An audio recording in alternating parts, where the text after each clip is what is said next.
This lesson shows how to properly test a two-wire automotive sensor and avoid the common mistakes that can mislead even experienced techs.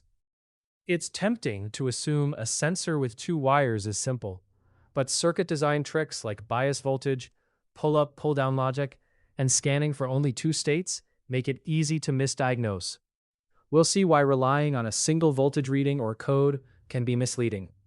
The module or ECU often expects either a high or low logic state. Depending on circuit design, the sensor might connect or disconnect a bias voltage inside the ECU. The module looks for voltage transitions and uses thresholds to decide between normal operation and faults. But an open circuit, bad ground, or biased input may fool the logic and your scan tool.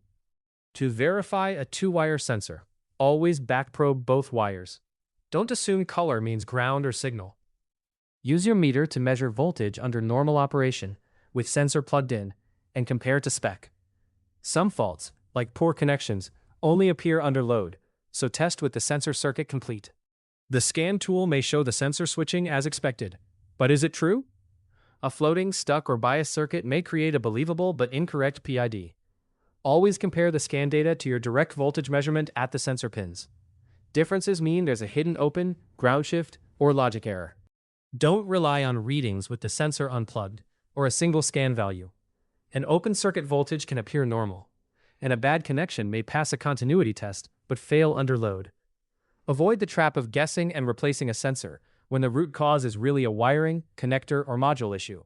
Start by checking for codes, then monitor live scan data while operating the system. Next, backprobe at the sensor connector with the circuit complete to check voltage. If a problem is found, trace the wiring for opens, shorts, and high resistance using loaded voltage drop tests. Only replace the sensor after the rest of the circuit is verified. Always confirm two-wire sensor faults with both scan data plausibility and physical measurement under load.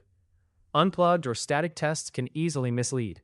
A systematic, loaded voltage check is your best defense against wasted time or unnecessary part replacement. You've learned the proven steps to diagnose two-wire sensors confidently and avoid the most frequent diagnostic mistakes.